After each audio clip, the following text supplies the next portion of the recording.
Oh no. I did it, Espoir. I actually did it. It's dead.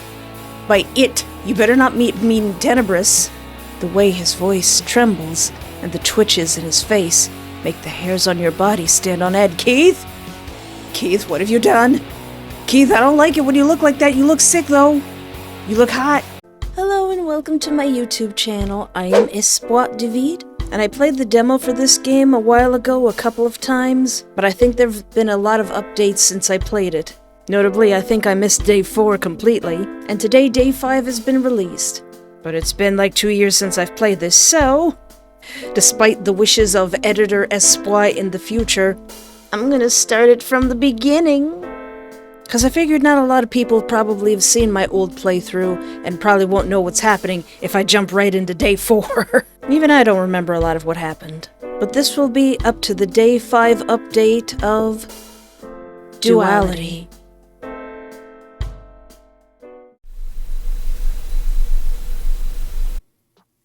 Mailed. Merda! Why did it need to start pouring now? On the very day that you didn't have enough money for a taxi. You run as fast as you can, using your arms as a very poor shield against the vicious rain. It's like the sea is being emptied over your head. This isn't going to work. You're getting soaked. You're going to have to find shelter and wait until the rain stops if you don't want to catch a cold. In your hurry, you drop your work name tag and almost leave it behind. Luckily, you spot it last minute. Today is truly not your day. With a sigh, you bend down and pick it up. It shows a photo of you, your name and your pronouns. I am Espoir, it means hope in French. Right.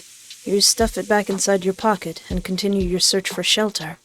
The flower shop ahead of you is displaying a very obvious open sign on its window. That'll do. I totally would do that. You push the door open and rush inside. The pleasant smell of flower perfume hits you as you let the door close behind you and pat your wet hair. Yeah, it's already drenched, but you still have one layer of clothing beneath your coat that remains dry. A small sigh escapes you as you look around. A large variety of plants surround you, from colorful roses to potted little succulents. At least you ended up in a nice shop. Pretty bad weather today, huh? Cute. Did it show his last name before? I believe the sprites have been updated too. He's so pretty. He's pure evil, isn't he? Your attention shifts to the register a little further ahead. A boy with blonde hair is standing behind it. He gives you a shy little smile. Oh, hi. Yeah, sorry for bursting in like that. I was just trying to find some shelter. It's really no trouble. Feel free to look around while you're here. His smile becomes a little wider, more suitable for customer service. He's pretty cute. He's pretty gosh darn adorable. I'd ask him the age-old question, do you like anime? Try to strike up a friendship because he's cute. You begin to scan the flowers on display. The arrangements aren't half bad. Some of them you haven't even seen anywhere else. You'd often walk past this place on your way to work, but you never took the time to come inside. Perhaps it wouldn't hurt to get a small potted plant. It could liven up your apartment a little. Hey, You glance at the employee's chest, where his name is displayed. Keith, I might get a potted plant, but I'm not sure what to pick. Have you got any recommendations? Maybe something that won't die easily? His eyes light up immediately. Of course, a few good options would be succulents such as aloe vera. Peace lilies are also nice if you want something a bit less spiky, and spider plants are another popular opinion for beginners. I will not be getting the spider plant, thank you very much. I forget what the other ones do. He points to each plant as he speaks their names, then he proceeds to explain how to take care of them. If he'd looked a little timid before, all of that was gone now. You knew employees were supposed to be kind and helpful, but Keith seemed genuinely passionate about the subject. Oh, he loves his plants. He practically radiated happiness when he spoke about plants. I'll get the aloe vera for my skin. You tell Keith your choice, and he happily nods in agreement. Have you had trouble taking care of plants before? I can give you tips on other species too if you'd like. Yeah, a little bit. Thanks for the offer. I'll just look after this one for now. But if it's a success, I'll come by for more. My place does look a bit dull without any plants. By the time you pay for your plant, the rain has stopped.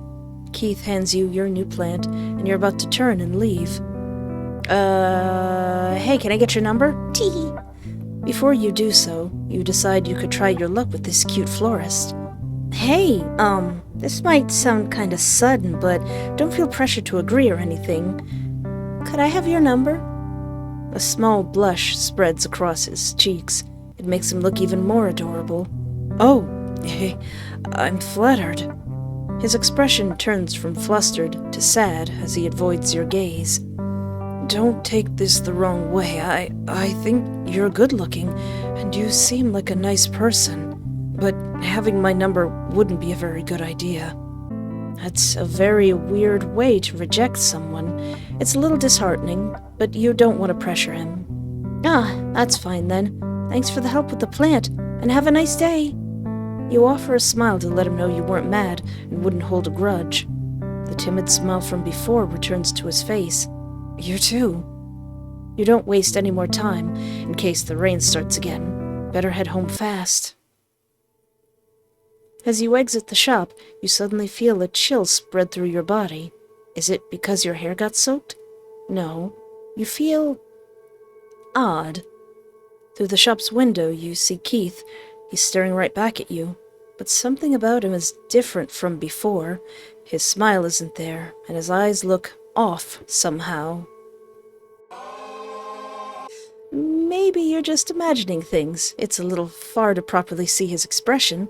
He was very sweet to you earlier. You shouldn't think ill of him like this. Yeah, nothing scary, terrifying, or suspicious there. You shake away the thoughts and continue your walk home. Date 1. The next day, you're headed to work on the same route you always take. The sky is a dull gray, and the air is chilly, which makes you glad you dressed a little warmer this morning. Perhaps that's why the streets are so empty. This time you made sure to take an umbrella with you. You stop at a crosswalk, waiting for the green light. As you do so, you notice someone on the other side of the street. Normally you wouldn't pay the stranger any mind, but something catches your eye. Does he have blue spots on his face? Are they bruises? Or perhaps makeup? They look a bit too bright to be bruises. The light turns green and you begin to cross the road. So does the other person. As he grows closer, you find yourself unable to look away. The blue spots aren't the only unusual thing about him. His eyes are large, frozen in a sort of widened look. One side of his mouth stretches up his cheek in a squiggly line, creating an unnerving smirk. His eyebrows are curved upward, as if he were in pain. He notices you staring, and grins as the two of you pass by each other. You could swear you see sharp teeth for a split second. A familiar chill runs down your spine. Just a cosplayer, you tell yourself. A very convincing one. Hey, cosplayers are very skilled nowadays. But strangely enough, you can't help but feel like you've seen him before. That's odd. Someone with a face like that wouldn't be easy to forget. Maybe you've seen him somewhere without all that makeup. You eventually arrive at your workplace and forget about the strange person for the rest of the day, choosing to focus on your work instead. It's not a very eventful day. You receive a few calls, but nothing too stressful or complicated. Your annoying colleague, Jacob, who works at the desk near yours, goes on and on about some party he wanted you to attend and why you should have. You try to tune him out and enjoy the slow day. Several hours later, you're standing in the elevator, tired and ready to head home for a well-deserved rest. You say goodbye to a few co-workers on your way out, except Jacob. As you exit the building, you find someone leaning against the wall by the entrance, arms crossed. Hey, it's that guy you saw on the crosswalk. The grin he gives you is just as creepy as the one from earlier today. Did he follow you to work? For how long has he been standing there waiting? He's looking at you as if he's expecting something. Can I help you? His eyes flicker to the middle of your chest, where your name is displayed on a name card. Sure you can. You can give me your number. Sure. You pull out a pen. Is it okay if I write it on the back of your hand? His smirk fades, and he looks at you as if you just told him you have a horse in your pocket. Wait, really? You nod. It looks like it's taking him a minute to process this. Well, there's this cute florist who didn't want my numbers, so, guess you're my second try. He eventually holds out his hand so you can write your number on the back of it. Oh. You notice that the blue spots are present on his hands as well, and the blue parts of his skin don't smudge as you touch them. Is it not paint after all? It's a rare skin condition called Abu Dai. 'Cause he's blue. Abu Dai. The guy stares at his hand, as if pondering on what to do now.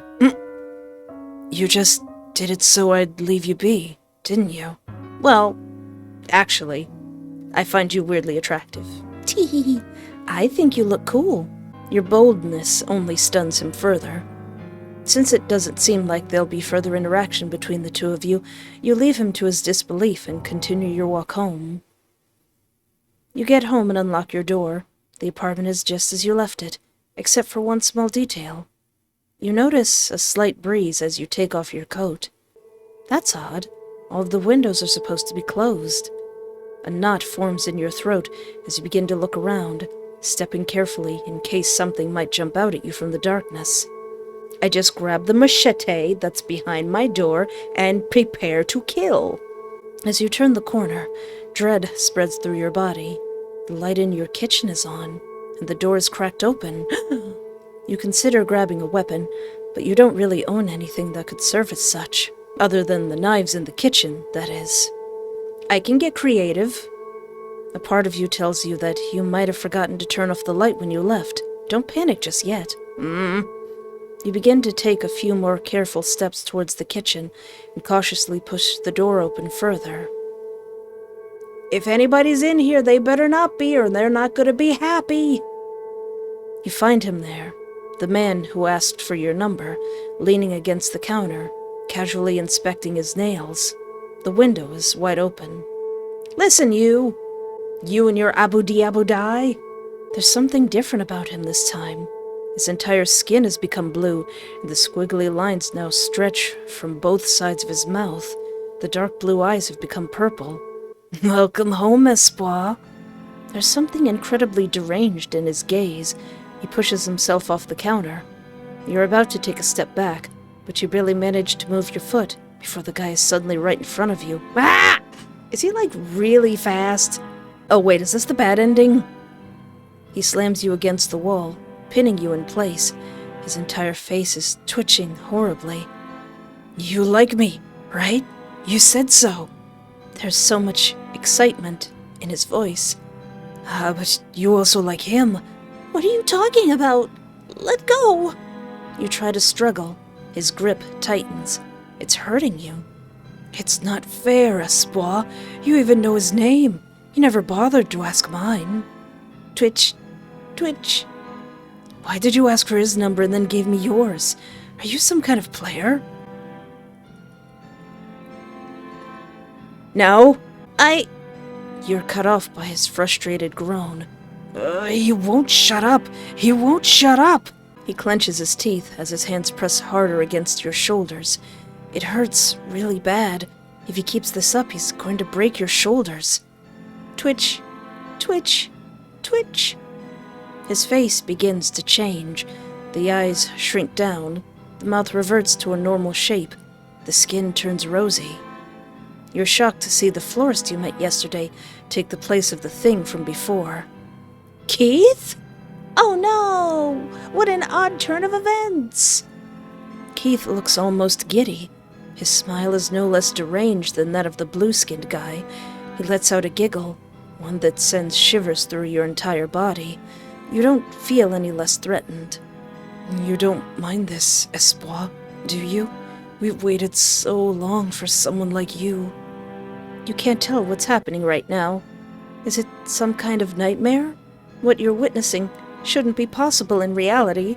It's almost as if I'm in some kind of visual novel or something. They always leave me, but you're going to stay, because you like us both. You try to break free again, but the arms holding you in place won't budge. Looking down at them, you noticed his hands are still blue.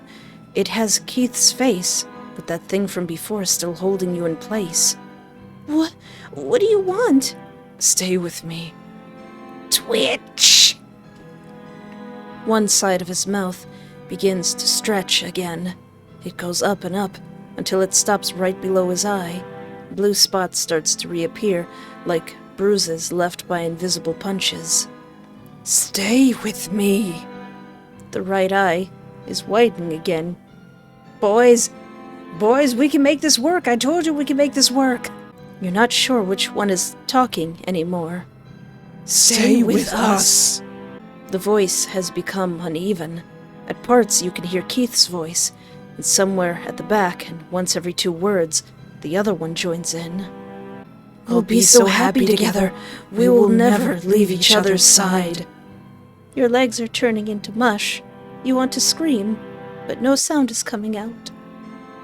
Never leave us, Espoir. We'll be together until our bodies rot together in a coffin, until the world ends, until there's nothing left but dust.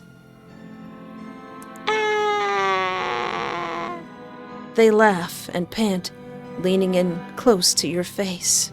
The next sentence comes in a whisper. Don't close the game.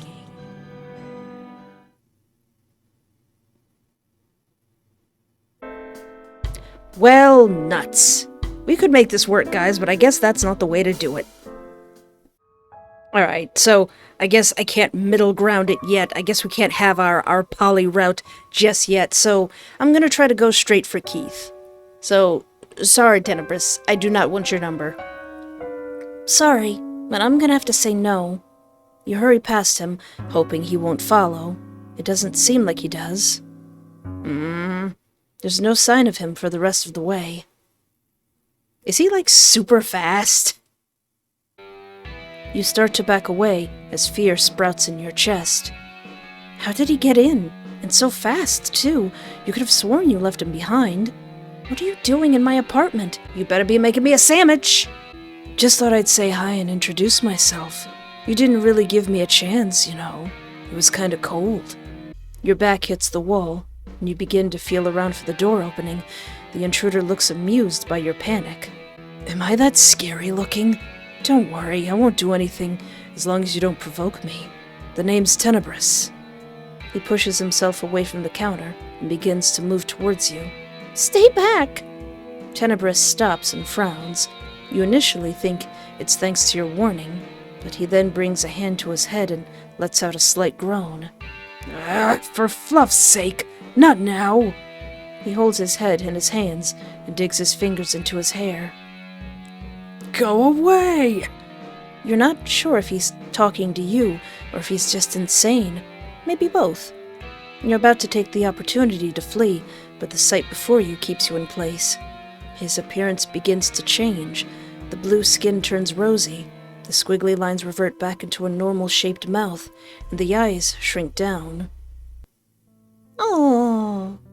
By the time he lowers his hands and looks at you, he's turned into a different person. A person you've seen before. Keith? Aww. I am so sorry. This shouldn't have happened. It's all my fault. You're so stunned, you can barely form a comprehensive sentence. Are you in some kind of messed up dream? How? What the heck just happened? There was a dude in my kitchen and he was blue. Abu di. It's a bit hard to explain. He looks at you with unease. Are you going to call the police? I don't know. I probably should. I want an explanation. Do you have some kind of double personality? Are you a scientist? Is your name Jekyll? No, I believe Tenebris and Keith are actually 2 different, peoples. He shakes his head. No, it's more complicated than that. He's been with me since I was born. He's like a separate entity. There's no way that's possible. Well, you just saw a switch. And you still haven't had time to process what you just witnessed. All right, let's say I believe you. What reason do I have to not call the cops on the guy who broke into my apartment? You stare at him for a moment. He looks genuinely guilty, and that pitiful look he's giving you is kind of convincing. But then again, would it really be a good idea to let him off so easily? No, I'm not gonna call the police this time. A small sigh escapes you. You might be out of your mind letting this guy off the hook so easily, but for now, you're not going to alert the authorities. All right, I believe you. The relief on his face is immense. But this doesn't make me any less shocked. What did you mean when you said he's some kind of entity? Is he dangerous? He isn't any more dangerous than any other person. I promise I'd never let him do anything bad to you. Is this why you didn't give me your number? I see. You did actually mention it wouldn't be a good idea to be close to you when we first met. Is that why? Keith gives you a sheepish smile. Yes, kind of. I would have loved to give you my number, but I didn't want to drag you into my mess of a life if things went well between us. You sound like you're speaking from experience. I am. But I should go now. I'm still bothering you at such a late hour. I'm sorry for everything again. He's starting to make his way past you, out of the kitchen. Can I have your number this time? Wait, is there any chance I could get that number this time? Of course, it's still no pressure. He stops and frowns. You still want my number? After all this? Yeah, kind of. Is that weird? I don't want to give up on you because of the other guy. Oh, wait, really? I mean, of course. I'll give you my number. Aww. You chuckle at his little outburst. Do you have any paper and a pen? You nod and head into your living room to look for the objects. A minute later, you return with them in hand. Keith quickly jots down his phone number. He adds his name and draws a little heart next to it before handing it to you. You take it, pleased with yourself. Take care on your way back. It's dark. I'll text you later to see if you made it home safely. All right. Don't worry. I'll be okay. Good night, Espoir. Good night, Keith. And with that, he's gone. You've managed to get that number in the end. It remains to be seen what it'll cost you. Why you gotta say it like that? Date 2. A new day starts, and the weekend along with it, but your mind is stuck on the guy from last night. You still have so many questions. If you hadn't exchanged a few messages with him after he'd left, you'd think it had all been a dream. It's intriguing. A lot of interesting things have happened. You're curious to see where this is going to go. Never before have you had to deal with something like this. Perhaps you'll take a walk to gather your thoughts. Think of what you'll do next. Maybe you'll also stop by the flower shop. Perhaps Keith will be there again. The weather's nice today, somewhat warm for the middle of autumn, but pleasant nonetheless. Oh, I can't wait. I can't wait for autumn. It's summer right now. It's awful. This is the worst summer ever. It's not a long walk to the shop. It's funny how close by it is, yet you've never paid it much attention. The flower perfume hits you as soon as you approach it. A girl with bright green hair is tending to some of the plants outside. You think you've seen her once or twice before, on your way to work. Since she looks busy and you're not here to ask about plants, you walk past her and push the door to the shop open. The bell clinks and clanks above your head. Keith is standing there behind the counter, only this time he's not alone. A middle-aged woman in a pink coat is grasping her purse very tightly as she speaks in an aggravated tone. This is unheard of. You're refusing to take my order. I'm sorry, ma'am. It's not that we don't want to do it. We simply can't get all of it done in such a short amount of time. Keith is doing a great job at staying calm and speaking politely, but the woman is having none of it. She starts to raise her voice. Hey, don't you talk to my baby like that. Do you understand that I need these decorations by the end of next week? If my daughter's wedding gets ruined, it's going to be your fault. Ma'am! You can't just stand by while this lady yells at the poor guy and makes unreasonable requests. Excuse me, for how long are you going to argue like this? It sounds like your request isn't possible. She looks even more furious as she turns to you, her shoulders stiff and eyes wide. How rude! Mind your business, this has nothing to do with you. You're not the only person trying to buy flowers. I think it is my business if you plan on standing here screaming for God knows how long. Why, you... Hey, lady, scram! The woman is cut short by a much deeper voice than Keith's. She turns around startled. Her eyebrows shoot up into her bangs, and her mouth falls open when she sees a pair of wide, red eyes and rows of sharp teeth greeting her in place of Keith's gentle face. She lets out a yelp and takes several steps back, until her heel hits one of the potted plants being displayed. You imagine that's probably what you looked like when you saw Tenebris standing in your apartment. Watching him scare the heck out of this rude woman is somewhat satisfying, though. Some kind of whine comes out of the woman's throat, something akin to a wounded cat. Then she quickly hurries out of the shop, pale as a ghost. Ha! We meet again. Oh, hi. Sorry for breaking into your home the other day. I don't really get how human rules work sometimes. Keith said I messed up. So you didn't know? I hope you don't mind me asking, but what are you, exactly? He's about to respond, but he gets distracted by something behind you. You turn and see the girl with green hair through the window. She's about to return inside. There's no time right now. I can explain if you come by again when Keith finishes his shift at 2 p.m. All right, Blueberry. You watch his features return to their original shape as the blue fades from his skin. The switch is just as hypnotizing to watch as the first time, and it's still hard to comprehend that it's even possible. The other employee comes in and stops at your side. The tag on her chest reads, Melissa. Is everything all right? I saw a lady leave the shop, looking kind of agitated. It's fine. It's not Keith's fault. She was just being difficult. Keith rubs the back of his neck as he gives you a grateful smile. Don't worry about it, Melissa. She was upset that we couldn't get her order done by next week. It was a really big one. Oh, that's a pity. Melissa looks between you and Keith. She ultimately settles on you and offers a friendly smile. Anything we can do for you? No, I just came by to see Keith. I won't keep you guys any longer, though. Have a nice day. You give them both a small wave as you turn to leave. There's a hint of disappointment in Keith's expression when he waves back. Oh, you too. I'll see you around, Espoir. You continue your walk for some time before returning home. Then you find a few things to occupy yourself until 2 p.m.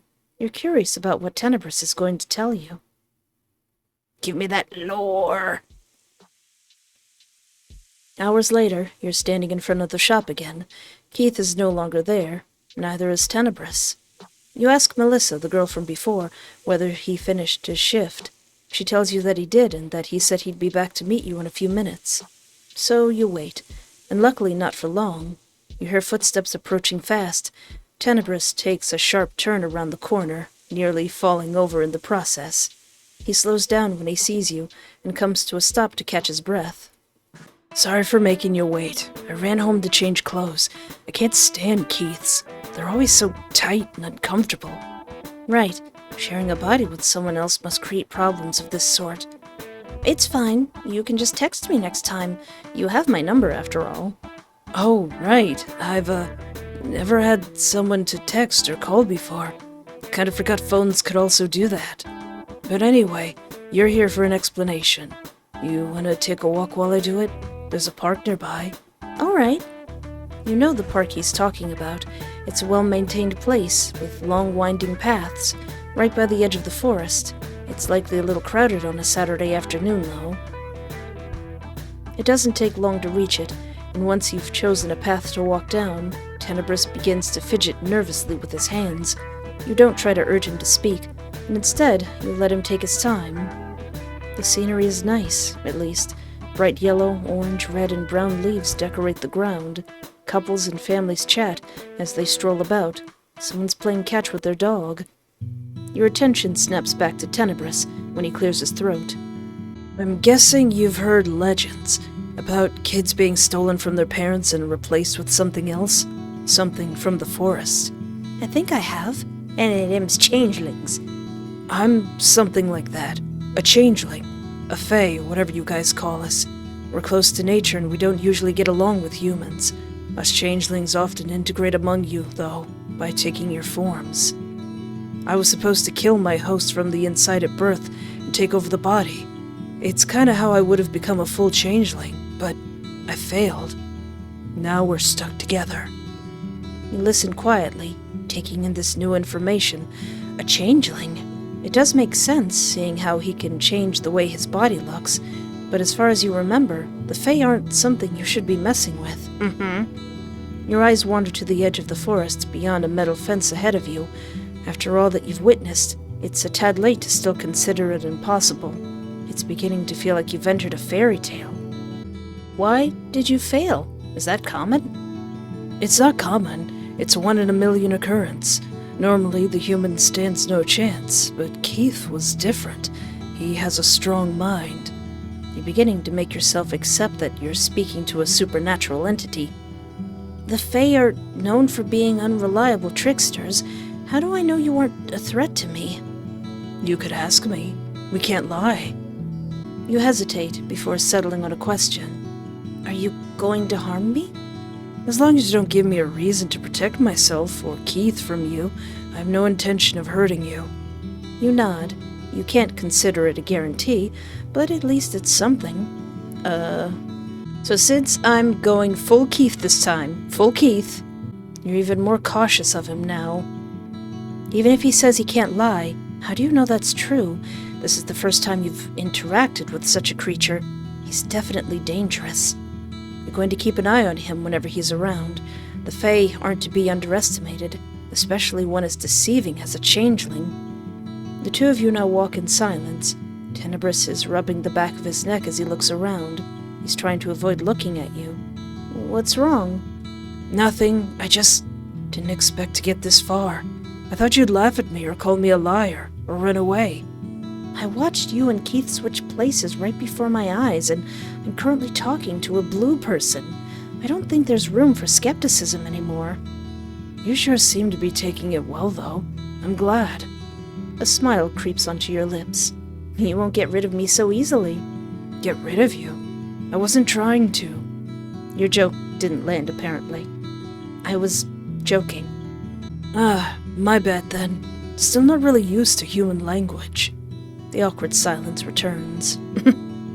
You return your attention to your surroundings. Tenebris is making a lot of heads turn, and not in a good way. A few of the kids walking by even hide behind their parents or point as they walk by.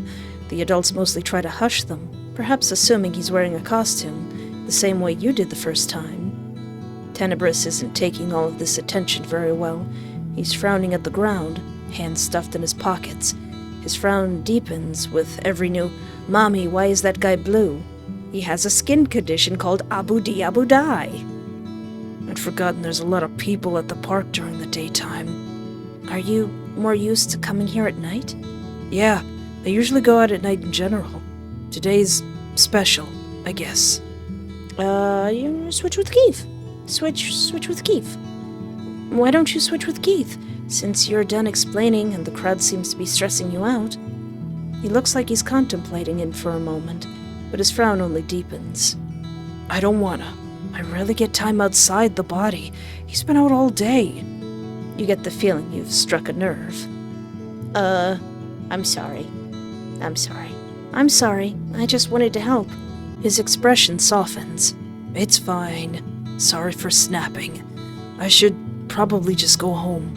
You're right that the crowd is stressing me out. I hope my explanation made sense. I think so. It was a lot. I'll need some time to think. He nods. You both make your way back. Then, once at the park's exit, bid each other farewell. Aww. On your way home, you go over the events of today in your head. You've gotten answers, at least, ones that make you wonder what's going to happen to you from here on. You doubt one easily goes back to the regular life after meeting and speaking to a Fae in the flesh. Lost in thought, you fail to notice the man that walks out in front of you while exiting a nearby store. You still manage to stop just in time, avoiding a collision. Looking up at him, you may as well compare him to a mountain. He looks to be about 6'5", tall, heavily built, with a thick mane of wavy black hair covering his wide shoulders. He glances at you with a raised eyebrow. My bad. The man grins. It's not a friendly smile. You aren't sure what's so amusing to him, but it gives you a bad feeling. You go around him, quickening your pace. But in your haste, as you turn the corner, you end up crashing into someone else. Oh yeah, Jacob. Whoa there. Jacob, your coworker, grabs your arm by reflex, either to steady you or himself. Oh, God, I'm sorry. I should apologize. I was distracted by Cookie and wasn't looking where I was going. Cookie. You look down at the dog in question, who stares back at you, wagging her tail. Crumb, Jacob's other dog, is also at his side, but she's too busy sniffing the ground to pay you any attention. This is the first time you've seen them in person, although you were aware of their existence. Jacob brings them up often when he talks to you at work. It wasn't just you. I've had strange things happen today. I guess it made me kind of stressed and paranoid. Weird things? Like what? You realize your mistake. Maybe you shouldn't have said that. You can't exactly tell him the truth. He'd think you're insane. But he's also the curious, insistent type. He'll likely try to get at least some form of minimal information out of you. What do you do in this part of the city, old Jacob, old buddy, old pal? It's probably best that you change the subject and try to distract him with something else. Oh, it's complicated, but I thought you lived in a different area. What brings you to this part of the city? A friend lives here. He wanted me to come by and bring Cookie and Crumb with me. The Fluffballs love him. He wants to get his own dog, but his girlfriend says their place is too small. They can't really afford to get a bigger one right now, though, so... Jacob continues to talk in great detail about the lives of people you've never met and aren't interested in knowing about. Still, the mundane conversation makes you forget about the weird man from earlier and the sudden fear he struck in you. I don't remember that guy. I wonder if something happens to him. You eventually part ways with Jacob when he realizes it's about time he got home to feed his dogs. The little hallway of your apartment is a comforting sight when you finally make it home. It's only late afternoon, and yet exhaustion is already weighing on your mind. Might as well spend what little time left of the day relaxing. You change into something comfortable, get yourself a quick snack, and plop down on your couch to see if you can find something nice to watch. Maybe a show you haven't tried yet but have been meaning to. Several episodes play. You're paying attention at first, but as the hours pass, the exhaustion begins to take over. Your eyelids grow heavy, and your head slips to the side. Nestled comfortably in blankets, you drift off to sleep. Oh yeah. An odd, scuttling sound causes you to jolt awake.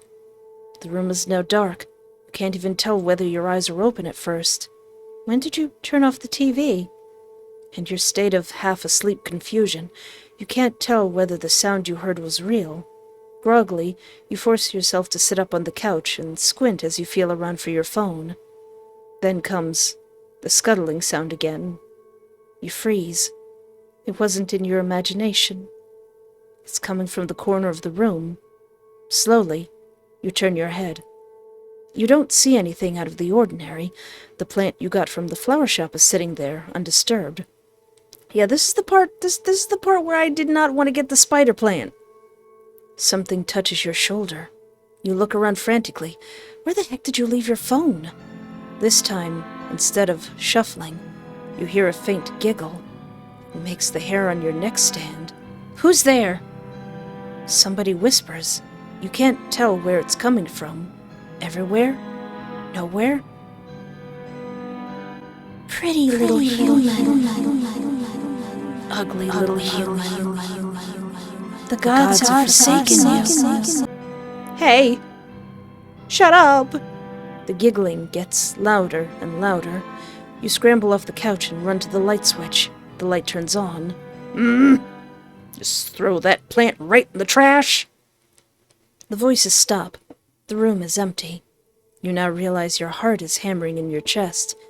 You stand there for a few moments, waiting for something to happen. When it doesn't, you force yourself to move. You find your phone, march to the kitchen and grab a knife, then proceed to search your entire apartment for supposed intruders. Half an hour later, you found nothing, but you did calm down. Are you starting to hear things?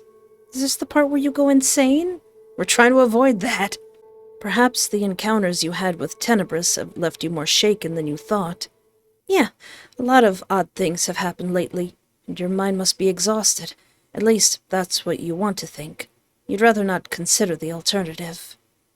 Feeling a bit silly for getting so worked up over so little, you go to your bedroom for some proper rest.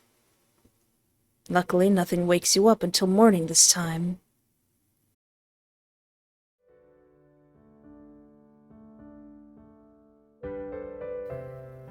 A week goes by. Every once in a while, when you're alone at home, you think you hear strange sounds again, like cockroaches. They appear, only to die out and then reappear another night. Ah! They're always quiet, hushed. You can never tell for certain whether you're imagining things. It worries you. Are you losing your mind? Sage, rosemary, I will sage this house, salt, black salt. You try to ignore them most of the time, and blame it on the fact that your life has recently taken a turn for the unusual. Oh yeah, 'cause you're, dating a guy who's part fae. You haven't had time to see the florist and the fae possessing his body again, but the three of you still spoke through messages a few times throughout the week, and whenever you spotted Keith in his shop on your way to work, you would wave, and he'd wave back. Eventually, Keith got you to agree to meeting up again. He suggested a little restaurant where the two of you can get lunch together. You agreed because you want to go on a date with Keith. You were doing all Keith all the time this first run-through. You're currently getting ready for said outing and wondering what to wear. Well, you want to look nice. You pick one of your best outfits, make sure your hair looks good, and add an accessory or two. Your doorbell rings no sooner and no later than the time you agreed on. Aw, he's very punctual. And when you open it, Keith greets you with a big smile on his face and a pink rose in hand. Hello, Espoir. Hi, you're punctual. Of course, I wouldn't want to make you wait or rush you. And this is for you. He hands out the rose to you. Thank you. Tell him you don't like it. What? Thank you. It's lovely. You take it and bring it to your face to take in the perfume.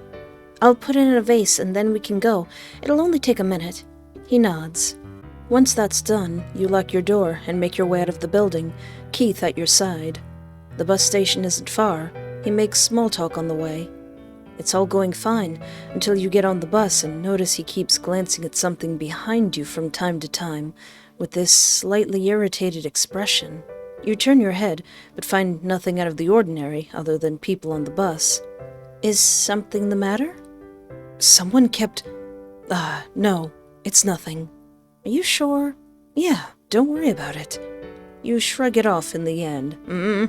Is there something following me? Do I need more insight to see the gigantic monster behind me? The restaurant is not what you expected. There were so many plants, in pots, on tables, climbing the walls and adorning windowsills. You'd think the building doubled as a botanical garden. There are ficuses, small lemon trees, countless colorful orchids, philodendrons, lilies, and in a corner you spotted impressive wisteria bonsai tree. Ooh, a wisteria bonsai tree? Keith picks a table by one of the windows, next to a row of orchids. You're compelled to pause and admire their bright colors before sitting down. A waitress comes by and sets down 2 menus. You pick up yours and begin to scan the options. There are plenty of dishes you're familiar with, but also a few you've never tried before. Let's try something new. Getting something new wouldn't hurt. Maybe you'll discover your new favorite dish. Found anything you like? The food here is both good and affordable. It's hard to believe with how beautiful the interior is as well. I think I did. And you're right. It's kind of impressive. How did you find it? Tenebris did. He sometimes wanders the streets in the evenings and finds all kinds of interesting little places. Aw. The waitress returns to take your order. You tell her yours. Keith gets pork with roasted potatoes. Ooh. You can't help but notice the waitress is a little extra cheerful while speaking to Keith. She even compliments his choice of food. You try not to dwell on it and tell yourself it could be because he's a regular. Oh, how's the plant doing, by the way? I totally didn't throw it out or anything. You think of the plant in your living room. For some reason, it sends a shiver down your spine. The odd sounds you've been hearing come to mind. You push them away and focus on the question. It's doing well, actually. Your instructions did help a lot. I also did a bit of research on my own. That's great to hear. You can always ask me again if you run into any problems. Say, Keith, what do I do if my plant starts whispering to me? Did you give it a name? A name? Yes, I name all my plants, though I suppose not everyone does that. Maybe I should. Yeah. Oh, maybe I should give it a name then. What are some of yours called? He perks up cheerfully. Oh, he loves plants so much. My prayer plant is called Demetrius. I named that one. And my white orchid is called Cream Puff. Tenebris named that one. Aw. You snicker. He named a plant Cream Puff? Maybe I should ask him to name mine, too. I can ask him right now. You can talk to him when he's not out? I can, and he can hear my thoughts in return. What does he think, then, about my plant? He says you should name it Sherbert. All right. You let out another snicker. Sherbert it is, then. Silence falls between the two of you for a little while. Anyway, why don't you tell me more about yourself? Me? Well, other than being passionate about plants, I also like to read. Really? What books do you read? Mystery, fantasy, and sometimes a bit of romance. You like romance? That's rare for a guy. Is it a bad thing?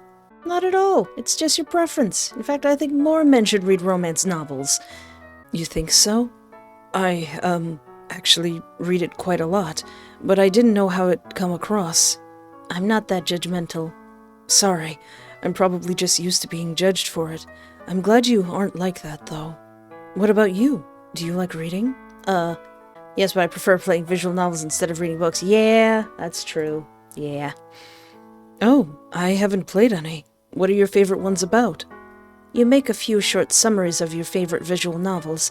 He listens intently, asking questions every once in a while, or expressing interest in certain plots and characters. As the conversation fades off, Keith takes on a serious expression. He presses his lips together and looks to the side before fixating his gaze on you. Espoir, could I talk to you about something? What is it? I know this situation is strange and uncertain, the whole thing with me and Tenebris. If you're wary or worried, you don't have to stick around. It's not too late. You can still back out now that you know what Tenebris is. You can leave us forever, and nothing unpleasant will happen. We won't bother you again. That night, when he broke in, I was scared. I tried to reassure you that everything would be fine, but to be honest, I don't know if I can guarantee that. It was selfish of me to pretend Tenebris can't be dangerous.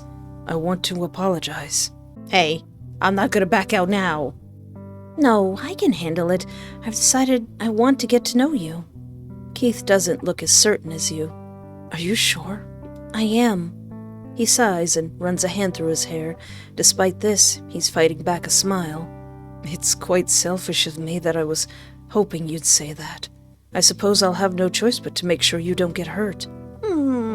Thank you, baby. I should be the one saying that. Thank you for trusting and believing in us, even though you barely know us.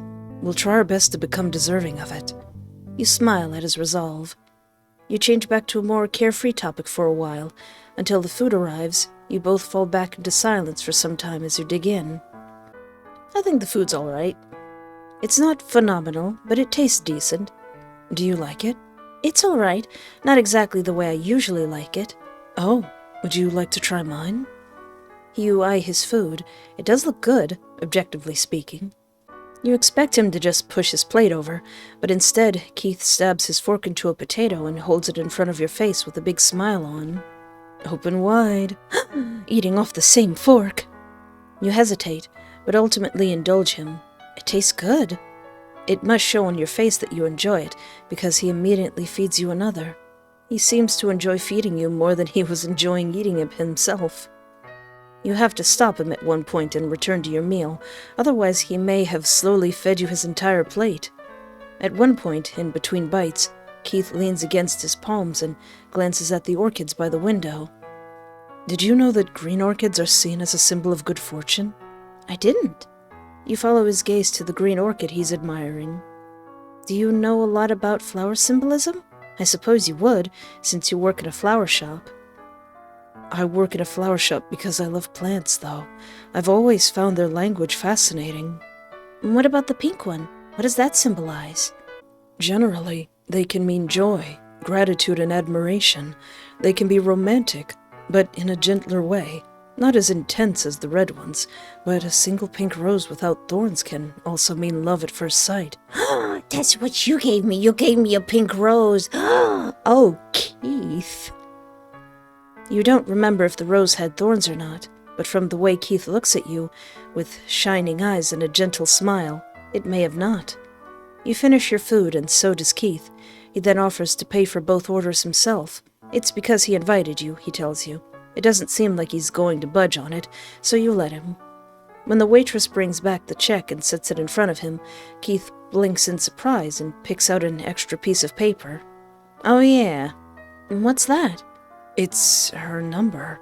Sorry, this is unexpected. He gives you an apologetic look. See what he plans to do with it. You didn't do anything wrong. There's no need to apologize. All you did was be cute. He looks a tad distraught as you both begin to leave. He crumbles the piece of paper in his hand and throws it in the trash can on his way out of the restaurant. Ooh, that part could go very differently if I made some different choices before. If you'd like to see that route, that's in my previous, Duality video. You're about to bid him goodbye, but you notice him nervously fidgeting in place and glancing around. Would you mind if I walked you home? Oh, sure. Is something the matter? No, I've just heard some scary rumors recently, and I'd rather make sure you stay safe on your way back. That's nice of you. So you make your way back together? Aw. However, this time, he's much less chatty. He seems on edge the whole time. Every few seconds, his eyes would dart around as if in search of something in particular. What kind of rumors did he hear to make him this worried? Keith, are you okay? Huh? Yes, I'm fine. Are you sure? I feel like something's bothering you. It's not even dark out. Why are you so worried? It's nothing. Don't worry about it. He smiles, but it isn't very convincing. Since it doesn't sound like he'll tell you what the actual problem is, you decide to leave it be. The rest of the way is spent in silence. You only turn to speak to him again when you've reached the door to your apartment complex. I had a lot of fun. That was nice. We sat down, we looked at flowers, we ate potatoes. Hearing that, his smile turns into a more genuine one. I had fun too, and I hope there'll be a next time. I'm sure there will be. I'll keep in touch. You wave goodbye to him as he leaves. As you go inside, you're hit with an odd feeling. Something is about to happen, but you aren't sure what. What? Did you forget anything at the restaurant? You don't think so. Maybe something you should have done before you left. What? You reach your door, unlock it, take off your shoes and coat, put away your keys and begin to walk around the apartment looking for anything that might be amiss. You find nothing. Maybe Keith's behavior rubbed off on you. You just need to relax. That is what you began to do, but 20 minutes later, after you changed clothes and made yourself busy with other things, you hear a loud ringing sound. Someone is buzzing your apartment. That's odd. You aren't expecting anyone. It could very well be a prank, but you decide to check anyway. You begrudgingly make your way to the front door and press the top button on the intercom. The ringing stops, now allowing your voice to come through to the other end. Yes? You hear a shuffling sound, then a grunt, followed by what you believe is a man's voice shouting further away from the intercom, then silence. Did somebody get got? All the anxiety you'd been working on pushing away earlier is now returning, doubled. Hello? Or silence. You know what? Why don't we ignore it? Why don't we just let that handsome devil do whatever is happening to him? It's only a dumb prank, you tell yourself, or maybe someone simply pressed the wrong button by accident. Either way, there's no need to give it extra attention. You turn away from the intercom. It doesn't ring again.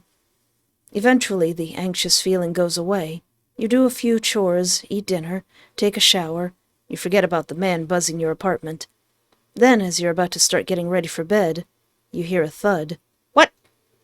It takes you a moment to register where it came from. The neighbors? But it felt more like it came from the hallway. Your heart is suddenly thumping loudly in your chest. A knot forms in your throat. What are you so afraid of? Strange noises happen all the time in a building full of people.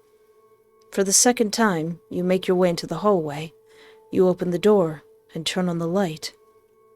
There's nothing there. You're about to go back when you hear something from the kitchen. You squint your eyes at the darkness past the threshold. It doesn't give away what made the sound. It continues, as if something is rolling on the floor. Until... Not a good time to lose one's head. Grab something? Anything? Well, I don't think... Unless he's gonna sprout spider legs, I don't think he's gonna be doing much else. Your mind races. Someone's in your apartment. Someone who killed a man, and whoever it is, they're trying to toy with you before they kill you too. You rush to the dresser in the hallway and yank out a drawer where you've hidden a big knife ever since the Tenebris incident. Now armed with a proper weapon, you step back into the living room without taking your eyes off the kitchen entrance. The best place you can find to hide is the bathroom. After checking to make sure it's empty, with the door locked and the knife clenched tightly in your hand, you call the emergency number. 15 excruciating minutes later, the police arrive. They search your apartment, but no trace of any severed heads or decapitators can be found. Not even a drop of blood. Wait a minute. Was that an illusion? There are no signs of a break-in either. You answer all of their questions, try to convince them that you truly did see a man's head rolling on your floor. You're quite certain they think you're insane. Ultimately, you're left standing alone in your apartment again. You'd seen it. It was real. You're sure of it. You aren't crazy. I'm not crazy! You stay at a friend's place that night. Date 4. You never told your friend why you had to crash at their place out of nowhere in the middle of the night. You made up a vague excuse instead. But vague excuses only get you so far. You need to return home at some point, back to the whispers and the moving shadows, and recently, the severed heads. My favorite. Moving out would be an option, but it's not something you can do overnight. What's more, you'd like to know what it is that's trying to drive you out of your own home before you even consider that. You're not one to give in easily. Perhaps coming into contact with one fae has served as an invitation for others to enter your life and wreak havoc. So instead of sitting around losing sleep and questioning your own sanity, you go out and get some sage and some black salt. You message Tenebris and ask him about that possibility. Getting to tell someone about everything you've been through without being brushed off as insane feels like a weight's been taken off your shoulders. Yeah, it could be my kind that's messing with you.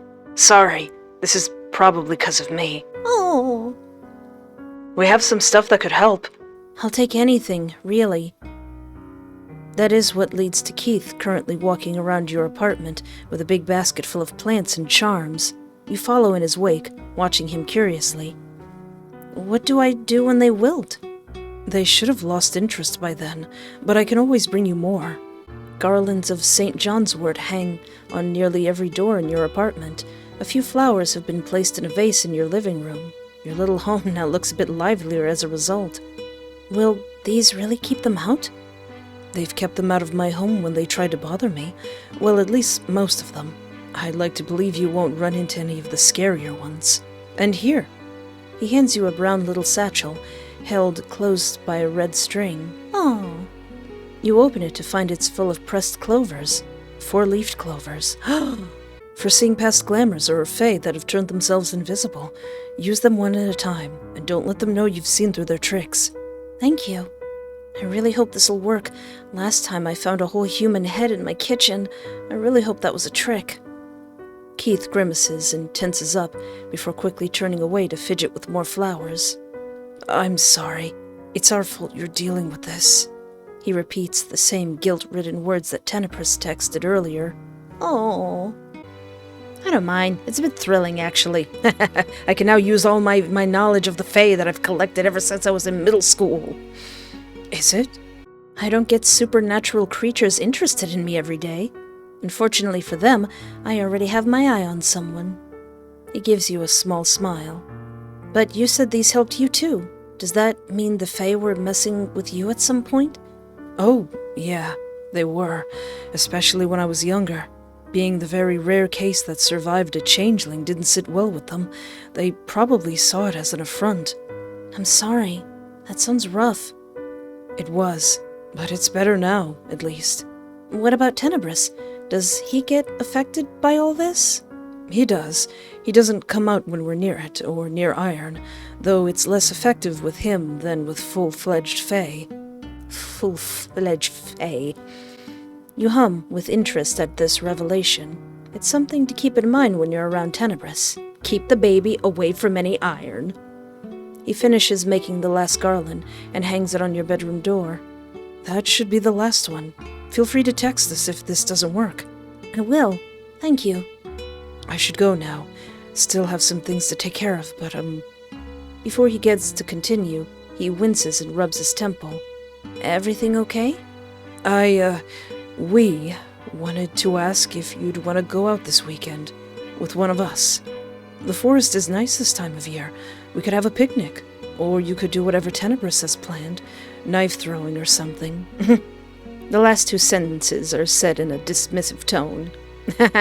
Well, I did say all Keith all the time. His face lights up. Does Sunday work for you? Yes, it's perfect. All right, it's settled then. We can figure out the time later. Keith nods happily. He gathers up any remaining flowers he might have left around, and then finally makes his way to the door. You exchange goodbyes, with the promise to see each other again on Sunday. Now that you're alone again, you face your apartment, like an old friend you want to recognize. You set the clover pouch aside and pick out a single one. Then you proceed to walk around with it clasped in your fist. Anxiety gnaws at your chest each time you open a new door or glance behind a piece of furniture. You expect to find monstrosities or devilish little creatures scrambling away or sitting and waiting. You find nothing, which is neither reassuring nor alarming. This could mean the clovers don't work, or whatever was bothering you before isn't here anymore. The second one. I hope it's the second one. You eventually give up and try to go about your day normally. That night, no voices, whispers scuttling or severed heads bothering you. For the first time in 2 weeks, you sleep peacefully.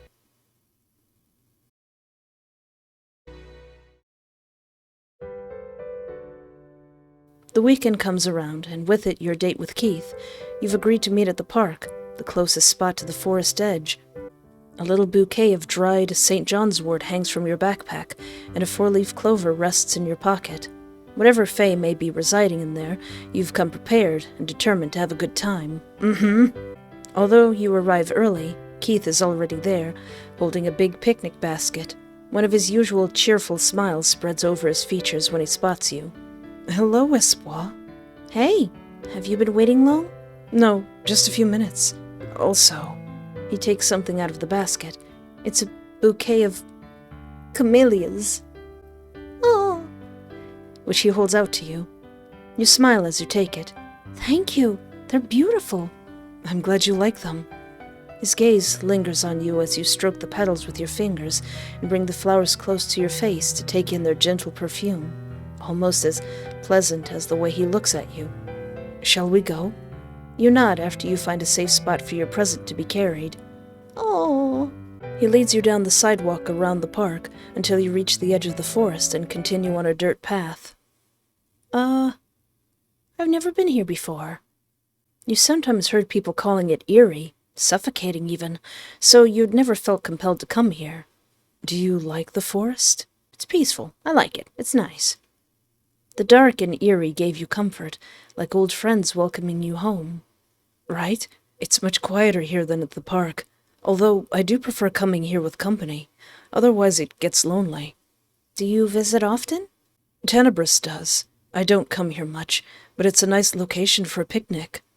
You gaze up at the trees, and it almost feels like they gaze back at you. When a breeze blows through their branches, sending withered leaves to the ground, the rustling almost sounds like whispers. You return your attention to Keith. It feels safer that way. The two of you eventually reach the clearing Keith was talking about, and he was right about it being a good place for a picnic. This would be great if there were no bugs. The sun shines a warm hole through the cold, dark barrier of the treetops. Wildflowers grow at the opposite end of it, breaking off from the browns and yellows of the autumn leaves. Well, then again, it is autumn, so maybe there's less bugs. You pick a nice spot in the sun, near the center of the clearing. Keith lays out a blanket, then sets his basket on top of it. You begin to take out the snacks you've been carrying in your backpack. You both sit down and begin to inspect what the other has to offer. Keith had asked you the prior evening whether you're allergic to anything, what food you like and what you dislike. The picnic food was made with all of that in mind. Aww. Help yourself. I hope I managed to make it fit your taste. The basket has a little bit of everything. Salty snacks, sweets, fruits, most of it homemade. Homemade snacks! You pick something out and have a bite. It's delicious. Keith follows your example and chooses a slice of quiche. When he repositions his free hand, it lightly touches yours. Hand-holding. Oh, sorry. He's about to move it away. Place your hand on top of his. We've already been going out for 2 weeks. I think we can upgrade to hand-holding, as long as nobody's watching. He pauses mid-bite to glance down at your hand. He then looks away again as he turns his hand over and intertwines your fingers. His hand is soft and warm. A light blush forms on his cheeks. How cute. So, what was it like growing up with Tenebris? A strained, awkward laugh escapes his throat. It was difficult, to say the least. He gave my parents a lot of trouble, and he made it hard to keep my friends and lovers. How so? Current Tenebris didn't seem hard to get along with, at least to you. Once you got over his unique appearance, he had a certain air of naivety about him that you wouldn't normally find in adult human men. He was very hostile back then. He'd fight everyone, act snappy, throw around threats. It took me a long time to find ways to calm him down. Oh, that sounds unpleasant. I'm sorry. We've made a lot of progress, which I suppose we can be proud of. He looks at you fondly. Aww. And we've met you. What was your childhood like? Pretty traumatic, but we're not going to talk about that. Sorry, I don't really like talking about my childhood. Oh, that's okay. We can talk about something else, or more of mine if you find that entertaining. There was one time when Tenebris stole some berries and scared the neighbor. You usher him to tell you more. So he goes on about how Tenebris one day decided the berry bush in the neighbor's yard looked very appetizing. He ate a few, and when the neighbor came out to yell at him, proceeded to snarl at him with sharp teeth covered in red berry juice. The neighbor never even told their parents about it. As you continue to talk about memories, you also fill your bellies. Keith tidies up a little afterwards. Oh, I also brought some cards and a small board game. Would you like to play? Sure, we can start with some cards. You settle on a type of game that you both know, and Keith deals out the cards. There's something I'm still curious about. What made you decide to pursue me despite, well, everything? Yeah, I'm stubborn and I like you a lot. Oh no, don't hit that pose. Don't hit that cute pose. He smirks. Charming. I'm glad you're stubborn then. I would have been deprived of your lovely company. Keith ends up winning the first game effortlessly. Should we add something else to this? You want to bet money now that you won? You ask in a teasing tone. He chuckles. No, we could make it so the loser has to do one thing chosen by the winner. It'll apply to the next game. How bold of you. Sure, why not? I'm no coward. I'm stubborn and I like you. You deal the cards this time. Oddly enough, Keith puts up less of a fight this time. Perhaps his cards were bad. You end up winning easily. You didn't lose on purpose, did you? Why would I do that? You shrug. Maybe you're thinking too much into it. You get to order him around now, after all. Tell me something embarrassing about yourself, or let me play with your hair. But then again, I do like that lore. Tell me something embarrassing about yourself. Oh, dear. I write poetry in my free time. You do? What kind of poetry? The sad or lovey-dovey type. May I see it? You somehow expected as much. Really? Can I see it sometime? You want to read my poetry? Of course I do, precious. You nod eagerly. Maybe one day. He starts gathering up the cards for one more game. He's nearly done when a strong gust of wind comes seemingly out of nowhere, rustling your blanket and sending one of Keith's cards flying through the air until it lands past the tree line. Oh, great. It's okay. I can go grab it for you. You jump to your feet and rush off towards the tree line. All right. Be careful. You can see the card as soon as you step out of the clearing. Another gust of wind sends it further in. Hey! So you hurry after it. Hey! That sounds like a fey trap. That sounds like a trap.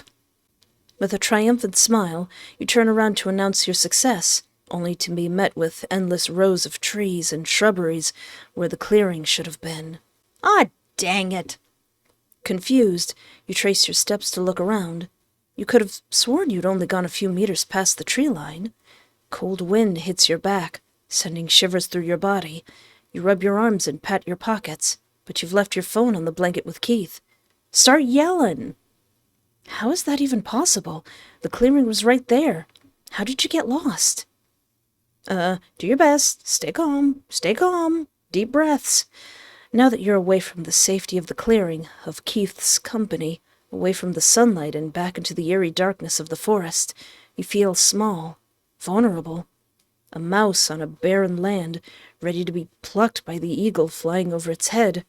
Your heart hammers in your chest like an eternal alarm. Despite this, you try to keep your mind clear. Panicking will not get you out of this situation. If you try to recall the direction from which you and Keith came, you could figure out a way to return to the town on your own. Keith? Keith, can you hear me? You yell out in hopes that you're still close enough to the clearing that he might be able to hear you. No reply ever comes. And to your dismay, you realize you've also left the St. John's wort on the blanket attached to your bag. You just need to stay calm and keep walking. This isn't going to be your tomb. You won't allow it. We're stubborn. And we like Keith. The crunching of leaves beneath your shoes is so loud. Or rather, everything else is much too quiet. There's no bird song, no car horns heard from afar, no buzzing of insects, not even wind. The world is frozen, and you're left wandering through it alone. And then a chill crawls up your spine. A feeling of unease makes you come to a stop. To your horror, you hear the crunching of leaves behind you. Whatever was making it follows your example and stops. You spin on your heels. Nothing looks out of place behind you, but you know by now that's not something to be relieved over. Hello? You hope that whatever made that noise is your companion about to find you. There's no response. The four-leaf clover might still be in your pocket, but you aren't sure you want to use it. What would you see if you did? I'm gonna use it. I'm gonna save my game and I'm gonna use it. Slowly, your hand creeps into your pocket in search of the clover. When your finger brushes against the tiny stem, something begins to take shape behind one of the trees. Oh, hi. Hey, buddy. I seem to have too much insight to see you. Dread spread through your body like a disease. Keith's words replay in your head. Don't let them know you've seen through their tricks. You turn back around and continue walking. Maybe I shouldn't have done that. Whatever it is that's following you does the same. It's faint, but you can hear movement in tandem with yours, always perfectly mirrored. What is it? What does it want? Is it curious? Is it angry? Is it malicious? Is it hungry? Start running. Continue walking at a normal pace. Calm. Despite your entire body screaming at you to run as fast as you can, you continue at a calm pace. The thing behind you doesn't speed up either at first, but slowly, oh so slowly, it begins to creep closer. Here and there, it takes a longer step, just a bit delayed compared to yours. At this rate, it's going to reach you. Great. You don't know why you feel the urge to change directions, as if it'll help your case, but you follow your instincts. To your immense relief, you start to hear a voice in the distance, calling your name. It's Keith. Ooh! You immediately speed up. Whatever is following you stops, because you no longer hear the crunching of leaves a few feet behind you. Keith! You yell out as you start to make out his figure in the distance. He responds in kind. He rushes towards you, and you crash into his arms, panting. Espoir, are you okay? What happened? I don't know. I just walked a few meters past the tree line, and when I looked back, you and the clearing were gone, and something was following me, and it looked like it was from Bloodborne. You glance over your shoulder, anxiously. Keith's eyes widen in horror. He starts checking your body for injuries. The Fae, it didn't hurt you, right? You shake your head. I underestimated them. I thought I could keep you safe here. I'm sorry. Let's get out of here. He leads you back to the clearing, which isn't very far. You continue to listen for any extra movement, but nothing stands out this time. The two of you gather everything from the spot, uneasiness now hanging in the air, like, let's go, let's leave these handsome devils and whatnot to their business. You stick as close to Keith as you can. Somehow nothing bad happens when he's around. He doesn't complain. Instead, he tries to give you reassuring smiles, but you can tell he is also wary. On the way back, you hold his hand. It might have been romantic if you weren't doing it out of fear that you might get sent to someplace else the moment you let go. The sight of streetlights, the sound of car horns, and the feeling of concrete beneath your feet had never felt so comforting until you left the forest. Your hand slips out of Keith's as you manage to breathe normally again. It's dark out. Would you mind if I walked you home? You're about to agree, but a car catches your attention as it stops in front of you. The driver's window rolls down to reveal Jacob's face, concern painted over his features. Hey, Espoir, you doing okay? Need a ride? He must have noticed how shaken you looked and stopped in to check on you. Because he shoots Keith a skeptic look. It must have looked suspicious, walking out of the forest with him after dark, your face displaying the distress you were in. I'm okay. Keith is walking me home. I'm fine. I'm good, Jacob. All right, if you're sure. I'll see you tomorrow, then. He gives Keith one last uncertain look before rolling the window back up and driving away. Was that your friend? He's my coworker. He probably recognized me and wanted to check on me. I see. That was kind of him. You notice his gaze linger on the end of the street, where Jacob's car took a turn and disappeared. Hey, listen, both of you, Keith, Tenebris, do not the Jacob. Do not. He's a little annoying, but do not. Anyway, we should get you home. You nod and begin to lead the way to your apartment. Keith is silent during the walk. Normally, he at least tries to make small conversation. Perhaps he feels guilty about what happened in the woods. It's not his fault. It's not his fault at all. You take his hand into yours again and give it a light squeeze. When he looks at your face, you smile faintly. He returns it. Don't beat yourself up over this. I'm okay. He nods absent-mindedly. You don't get much else out of him for the rest of the way. He finally speaks up when you're standing in front of your apartment complex. I'm sorry today ended like this. I hope you still sleep well tonight. Here's to hoping next time will be better. Good night, Keith. Good night. Oh. You feel at ease when you finally make it inside your apartment. At least, at first. As you take off your coat and shoes, you get a sense of déjà vu, but you can't quite discern what's causing it. You've entered the apartment and gone through these exact gestures a million times, but today you're reminded of something else. Today has been stressful enough as it is. Perhaps it'd be best to set it aside for now.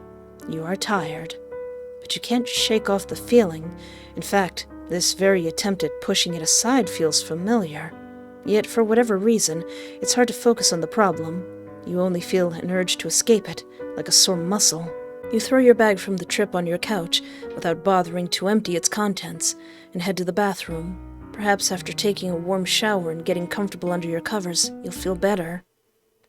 Yet, once you strip and step into the shower, allowing the hot water to fall over your skin, the feeling of déjà vu somehow turns into anxiety. You feel vulnerable, exposed, like an animal presenting its neck to something stronger. Then, the thought you were trying your best not to allow to take form finally did.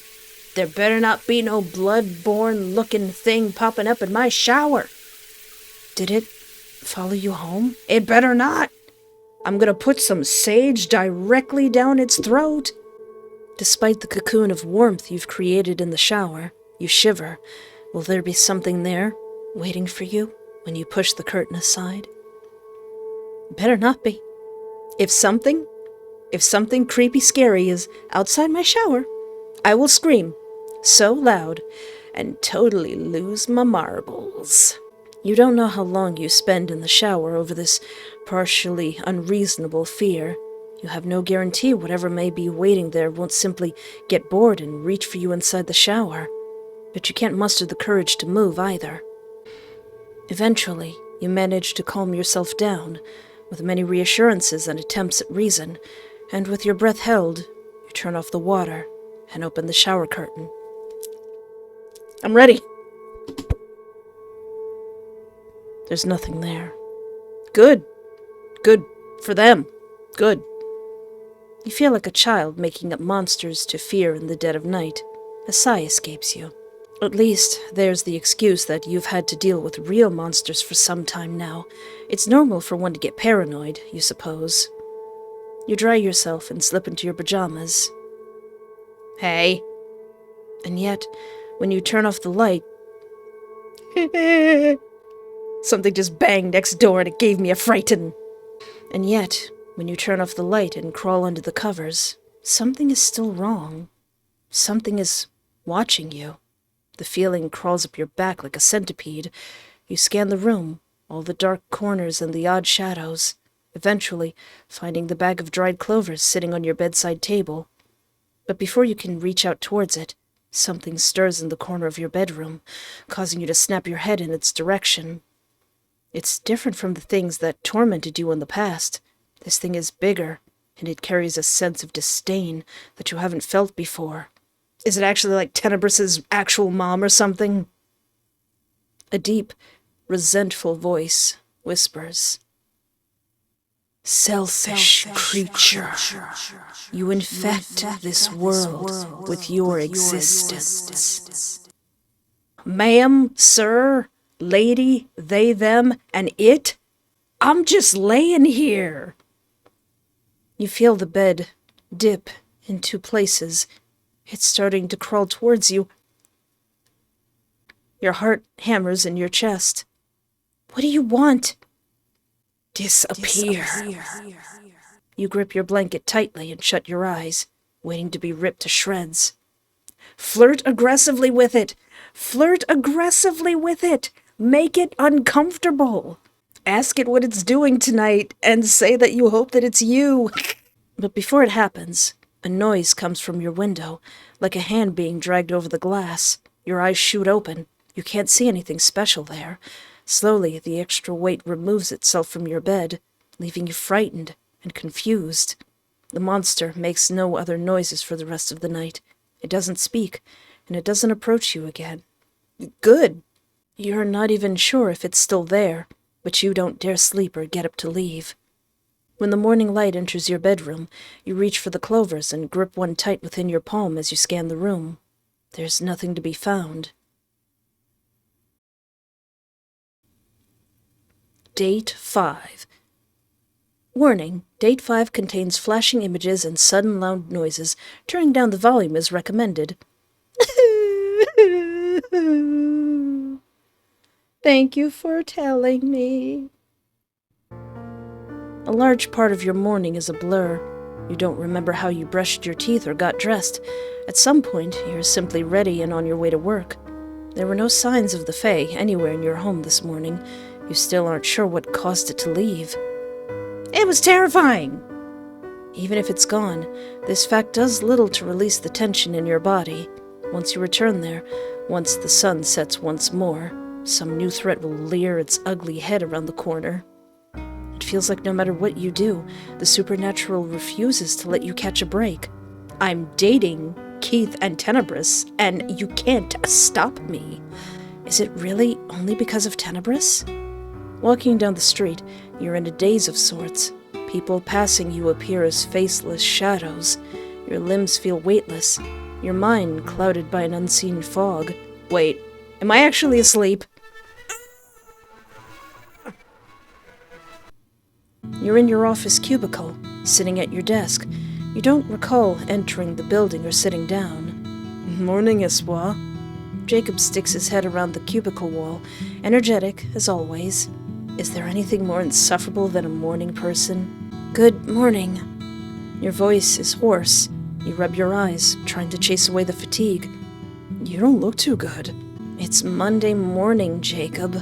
You snap at him. Instead of being offended, he stares at you with worry and, surprisingly enough, walks off without another word. A few minutes later, he returns with a cup of coffee and sets it down on your desk. Oh, thank you. Don't mention it. Sorry for being a butt. It's early and I had to fight off the Fae. Sorry I snapped at you just now. I just haven't gotten much sleep. Hey, it's cool. We all have bad days. He shoots you one last carefree grin before returning to his cubicle. I'm still questioning reality right now.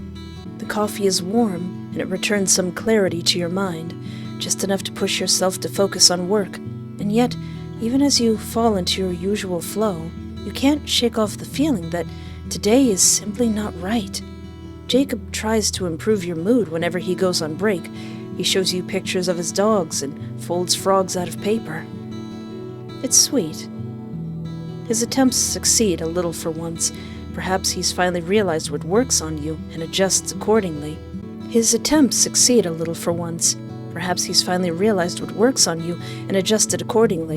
You actually feel a little bad for being cold to him in the past. He's genuinely a sweet person. You ask him about his dogs and how he learned to fold paper like that. He's delighted to have your attention. It feels like an eternity had passed by the time your shift is finally over, but the thought of going home does not excite you in the slightest. The chilly late autumn air blows against your side as you stand outside of the office building, weighing your options. Eventually, you take out your phone and call your friend in hopes that they'll let you stay over again. Unfortunately, one short conversation later, you find out they're out of town this week. Should you go back home? Spend another night among all the ill-intentioned creatures lurking in the shadows? Nope. No, not another sleepless night of jumping at every sound and struggling to follow the movements of every shadow. You don't want to give in, don't want to let it consume you. You want to be brave. But how much longer before you meet your demise? Then a new idea crosses your mind. You type out a text message. Hey, are you still at work? I need a favor. The reply comes almost immediately. Hi, I'm off work. What's up? This is Keith, by the way. Aw. I think the thing from the forest was at my apartment last night. My friend is out of town this week. Do you think I could crash at your place for a bit? I'm really sorry to hear that. You can stay with us. We don't mind. Aw, we don't mind. Aw. Thank you so much. Keith sends you his address. Happy with the new arrangement, you make a quick stop home to grab everything you need. Luckily, it turns out you don't live very far from each other. Less than an hour later, you're knocking on Keith's apartment door. The building looked new, both outside and inside. It's likely one of those expensive places. Does his job pay that well? Aww. The door soon opens to reveal Keith's smiling face. Hi, I hope you had a safe trip. He steps out of the doorway to give you and your luggage enough room to enter. His apartment is a direct translation of his personality. The walls are painted a light shade of yellow. The furniture is a deep brown. Several bookshelves line the walls and plants sit on just about every surface. It's cozy, if a little old-fashioned, and perfectly tidy. Make yourself at home. Tell me if you'd like anything to drink. Just some water for now. Sure, no problem. Unsure what to do with your suitcase, you leave it by the door and take a seat on the couch, while Keith disappears into the kitchen. Why is the music all scratchy? Something is still not right. Ah! You press your hands together, trying to focus on something else. Get out of my brain! Keith returns with your glass of water and takes a seat beside you. How are you doing? Is everything okay? You gulp down the entire glass before you answer, taking your time to consider your answer.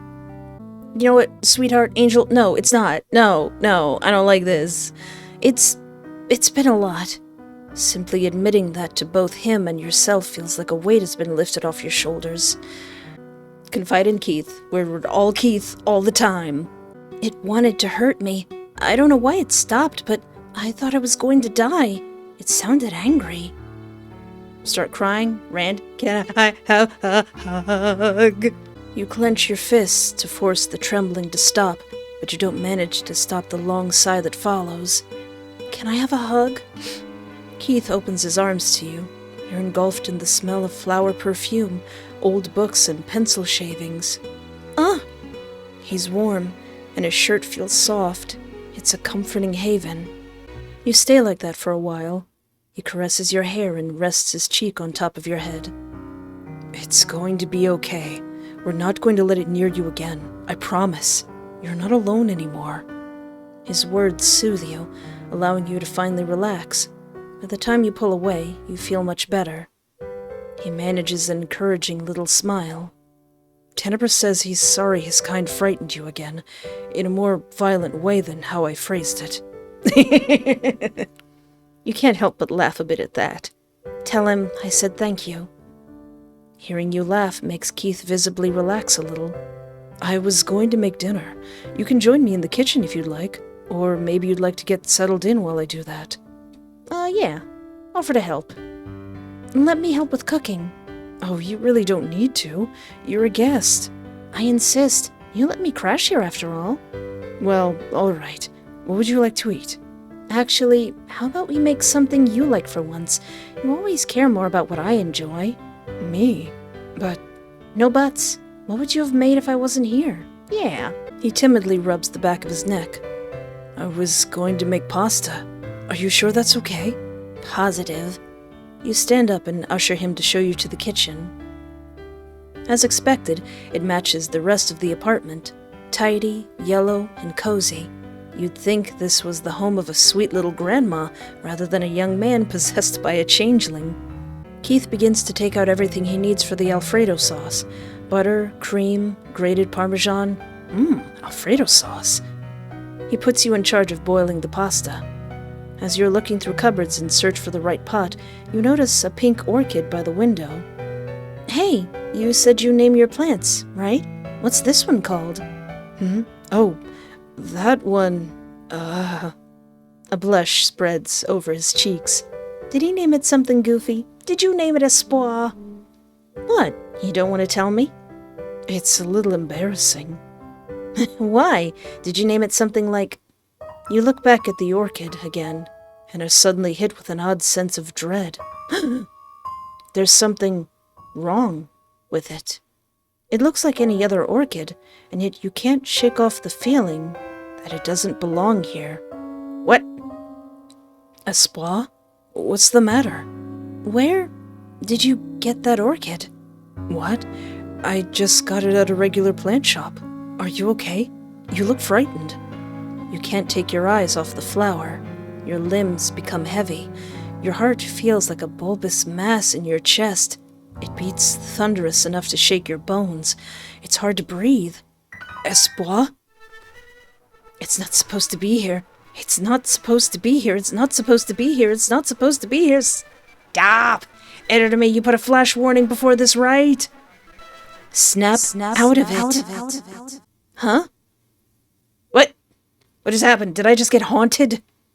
You glance around in confusion. What were we talking about? The orchid. Did anything about it frighten you? Did it remind you of the fae that entered your home? Maybe. Nothing is clear at the moment. You've felt out of it all day. It must be the lack of sleep. Let it only be the lack of sleep for once. Your eyes land on the open cupboard. Right, you were searching for a pot. Sorry, I must have gotten distracted. Let's make that pasta. Keith doesn't say anything else, but his eyes linger on you every once in a while as he resumes his task. So what did you name that orchid? Some time passes before either of you speaks again. He's nearly done with the sauce, and your pasta is just about ready. Hey, I'm fine, you say as a reminder to both him and yourself. He simply nods. I just hope you know I won't let anything happen to you here. I know. Can I try the sauce? Keith lets out a small sigh and finally smiles, letting go of the tension. He scoops up some sauce in a spoon and blows on it before handing it out to you. You bring your lips to it, holding one hand beneath it to avoid spilling. It tastes good. Oh. A few drops of sauce landed on your palm. Lick it off. Wash it off. Tee-hee-hee-hee. Tee-hee-hee. All right, for now, let's wash it off. You head over to the sink and wash it off. Nothing else you want added? No, it's perfect. If that's what the head chef says, then let it be so. The two of you finish preparing everything. Keith refuses to let you help set the table, so you're stuck watching him do it while seated at the table. Even his tablecloth and tissues have flowers on them. Aww. He takes it a little further and dims the lights before taking out a few candles to create the atmosphere of a proper dinner date. I know it wasn't planned, but since you're here, I figured I'd make it a little more special. No, this is nice. You probably look like a wreck. You certainly feel like one, but you may as well allow yourself to enjoy a little romantic dinner, impromptu or not. Your mind definitely needs a distraction. You smile at him with fondness. Ever the charmer, aren't you? Couldn't stand the idea that you hadn't yet done something special for me. He shoots you a cheeky grin. How else will I win you over? Just bat your eyes and give me some food. The food is tasty, despite its simplicity. Keith doesn't have to voice it for you to know he also likes it. He has this happy twinkle in his eyes as he eats it. Oh! And yet, as you continue your meal, that irking feeling creeps in again. Hey! You frown. What's the matter? You don't like it? Huh? No, the food tastes great. It's just all day I've had this feeling like something isn't right with the world. The world? What do you mean? Your head is beginning to hurt. Weird things keep happening. Do you mean the fae? It's normal to feel that way. You didn't know they were real until not too long ago. You massage your temples. You're right. I think I'm just exhausted. Hey, it's okay. You can start getting ready for bed once we're done eating. Yeah. Luckily, the headache slowly fades, allowing you to enjoy your food. Keith tries to cheer you up with stories from his workplace about little girls with puppies and lovers getting each other flowers. It's getting harder and harder to ignore the ever-present unease, though. Once you're both done eating, he ushers you to go do your night routine. You feel a bit bad to do so after he tried to set up a dinner date, but he allows no room for protest. Sometime later, you've changed into your pajamas, having settled into Keith's bedroom. Oh no, I'm in Keith's bedroom. To call today long would be an understatement. It's nowhere near the time you usually head to bed, but you do feel exhaustion creeping in. Would you have spent another sleepless night if it weren't for Keith and Tenebris letting you stay here? Perhaps worse, you might have been killed this time. They were even kind enough to insist that you take the bedroom. You make a mental note to think of a way to repay them as you're about to shut off the light. What would they want? What would be something that they both enjoy? Then your eyes fall into a small calendar on the desk by the bed. The 27th is circled, and something scribbled next to it. Curious, you abandon the light switch and draw closer. Today is the 27th. Is it your birthday? It's circled in green, and in black, there's a tiny, shaky drawing of a cake with candles on top. Is it their birthday? A birthday? No, it can't be. Looking down, you also notice a notebook on the desk. Its cover is decorated with a blue flower pattern. Open it. Don't. Go ask Keith about the birthday. Save your game. I probably shouldn't pry. They've been a great pair of hostesses. Don't. Go ask Keith about the birthday. You make your way back into the living room, where Keith is sitting on the couch, reading a book. He looks up when he hears you approaching. Keith, is it your birthday? Happy birthday to you. Don't even know if it's his birthday. What's the matter? Did you need something? I have a question, which may sound odd, but I feel like it'll keep me up if I don't ask. Today wouldn't happen to be your birthday, would it? I'll sing to you. The shock on his face is immediately evident. He bookmarks his page and sets the book aside. How did you find that out? I'm Sherlock Holmes. No, I just looked at your calendar. I just noticed a calendar on your desk. The 27th of October was circled, and there was a little cake drawn next to it. He smacks his forehead, sighing. Of course he drew a cake, and of course I forgot about it. So it's true then. Why didn't you tell me? We could have celebrated somehow. You were scared and stressed, and you needed support. I didn't want you forcing yourself to focus on me. He's so sweet. You just want to kiss him. Kiss! To go this far, just to make sure you're comfortable and reassured, you're not sure anyone has ever done such a thing for you. Unable to contain your adoration, you throw your arms around him and squeeze him tight before planting a noisy kiss on his cheek. Birthday kisses! You big dummy. You didn't have to go so far just for me. I mean, it was no trouble. Yeah, it was. Your birthday is supposed to be about you. Is Tenebris also yelling at you to take care of yourself? If you could have spent your birthday however you liked, what would you have done? Does that matter? I mean, it's been nice spending half of it with you. Yes, it does. All right. Well, I would have been happy to simply spend it with people I care about. Maybe while doing something fun, like visiting a beautiful place. What about right now? How would you like to celebrate it now? Now? But you're tired and the day is over. We don't need to. It doesn't feel right or fair to not celebrate at all. At least ask me for something. Anything. You want more birthday smooches? I got truckloads of birthday smooches. He stares at you, conflicted. Then, with a sigh, he finally gives in. I suppose we could stay up a bit longer and chat.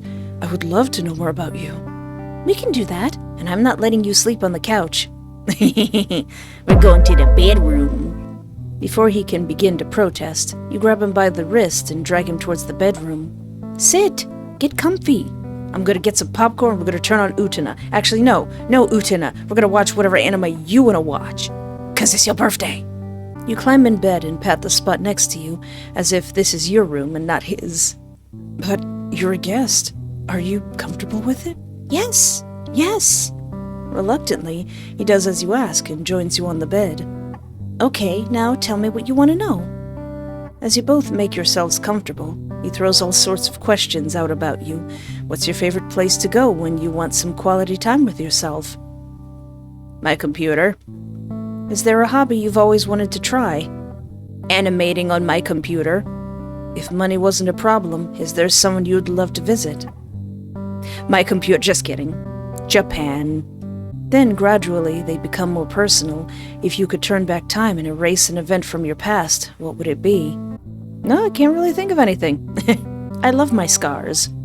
Have you lost friends that you wish you still had? Yeah. Is there one thing you could never forgive someone for? Yes. You answer them all one by one. Some of them evolve into entire conversations. Others you try to answer jokingly, just to hear him laugh. You even succeed a few times. I bet his laugh sounds like the ringing of angelic bells. Eventually, as you're starting to drift off into the land of dreams, you feel a pair of lips press against your forehead. Sweet dreams, my love. Marriage? Marriage immediately? I don't care what the fae say. The wind blows mercilessly against you, as if to hold you back. You walk through a sea of St. John's wort. Before you, the forest is waiting, calm and patient, like a mother, like faith, like an old monument, eaten by time, yet still standing. It's raining small yellow flowers. They flutter past you. You wish you were one of them. And yet, you drag yourself onwards, out of the flower field, and into the cold embrace of the woods. The dead leaves crunching beneath your feet remind you of brittle bones. It's getting colder. Voices of dreams and nightmares whisper in your ears, urging you to hurry, to not be late. You don't dare to turn to search for their owners. You've learned better by now. For how long you walk, you don't know, but with every step, the knot in your throat grows. Something horrible is happening. You can't see or hear it, but you can feel it, deep in your gut. The trees and the wind, the rocks and the moss, the bugs and the dirt. You feel them watching. They all hate you. Oh, how they hate you. What did I do? What did I do to the rocks? Come on now, rocks. I thought we had something special. What did I do? You should not be here, the forest tells you through the rustling of leaves, through the crickets and its owl hoots. Someone like you is a poison to the land of the faithful. Hey, look. I didn't even want to be in the forest. You're wrong. I won't stop. I'm supposed to be here. Determination pushes you forward. The trees part to reveal a meadow where St. John's wort reigns. The flowers are happy. They're drinking blood. Oh. Suspended in the center of the meadow is a corpse. Mangled, gutted, stabbed and sliced, its dark maw hanging open and its large white eyes glazed over. It's the one who tormented you. Its entrails feed the hungry flowers at its feet. The moon shines over it, presenting it as a work of art hung on display for you and you alone. You can't look away. Someone is screaming. Is it a scream of agony or rage? You want to look away, but you can't. This is your fault, the forest whispers. It's your fault and nothing will undo it. Listen, Forrest, I just wanted to date a cute guy who just happens to have a changeling inside of him. And then I'm going to date the changeling too. You jolt up in bed, panting. Your back is drenched in sweat. Upon finding yourself in Keith's bedroom and not a creepy forest, your breathing slows. What a horrible nightmare. Not that it wasn't to be expected, given what you've been through. You glance to your side, only to find the bed empty. This immediately creates an anxious knot in your chest. Surely he just went to the bathroom. But you feel the need to check in order to prove your fears wrong. Slowly you get up and wander out into the hallway. The bathroom door is ajar and the light is off. The living room is just as dark and empty. Your last option is the kitchen, which proves to be no different. You are alone. Keith? Tenebris? Nobody answers your calls. The knot in your chest has grown into a boulder of fear. Did the fae get them? Is it currently hiding somewhere in this apartment, waiting to get you too? Maybe this is yet another nightmare that you need to wake up from. Your heart jumps all the way to your throat when the front door is suddenly thrown open. He is harmed! Who has harmed the baby? Tenebris, rewrite at dawn! Keith stands in the doorway, clutching his right arm, and the music is bumping. Something dark drips into the floor. As you approach, you're hit by a strong metallic smell. Blood! Who has bled the boy? Keith, what happened? His breathing is shallow as he stumbles in. You quickly hit the light switch to better see the state he's in. Even with the light on, it's hard to tell how much blood is soaked into the dark clothing. Your heart hammers in your chest. You try to keep calm, to figure out what you can do. He's wounded, and you have to help him. How badly are you hurt? Do you need an ambulance? Instead of answering you, he begins to snicker. Oh no. You look like you're about to tell your friend not to come to school tomorrow, man. I did it, Espoir. I actually did it. It's dead. By it, you better not mean Tenebris. The way his voice trembles and the twitches in his face make the hairs on your body stand on end. Keith? Keith, what have you done? Keith, I don't like it when you look like that. You look sick, though. You look hot. You look real hot. I like that. I like that outfit. That's hot. I like that. You look good in black, but what have you done? What are you talking about? Who is dead? That useless bag of bones in the forest. I killed it. Oh, the bloodborne thing? Oh, okay, great. Hopefully that wasn't a king or something. Then his voice switches from excited to frightened. Oh God, I killed it. I actually did that. You aren't sure if you should be relieved, shocked, or horrified. Perhaps you're already feeling all three. That giant, terrifying creature that was stalking you through the forest. The one that creeped into your home. He killed that? The sweet, polite Keith, the one obsessed with flower language, who loves reading books. He killed that? Well, I mean, you mess with somebody who somebody loves and he ain't gonna be sweet no more. How did you do it? Keith, what if they all flock over to you now? Shh, don't worry about that. Despite his distressed behavior earlier, he's now perfectly calm as he presses a bloodied finger to your lips. Ew. I couldn't let it hurt you anymore. You're too precious to me, my light, my hope. I can't stand myself for having allowed it to harm you at all. He caresses your cheek, smearing more blood over it. His hand feels cold. It's trembling. His eyes have become deep, unsettling ponds, bubbling with madness. Oh no, he's kinda cute like that. But it's not enough yet. It's not perfect. I have to fix it. Your mind is racing. Too many things to take in and focus on. All you know at the moment is that he's not okay, and that he's done something awful. Fix! Keith, at least let me see the wound. You don't think he hears you. He's too busy being crazy. It's going to be okay. I will make it all better. I won't let anyone ruin our love story. I'll get rid of every imperfection. Keith? Keithington? Keithy Weethy! You wake up in your bed, home, safe, traumatized. Your sheets are a little more messy than usual. Perhaps you didn't sleep the best. It's no wonder after that weird experience with the Fae last night during your date. Luckily, though, nothing bothered you once you got home. Perhaps it was the St. John's wort Keith set up for you. Or maybe it was the fact that Keith straight up murdered that thing. It's time to get up and go to work. To be continued.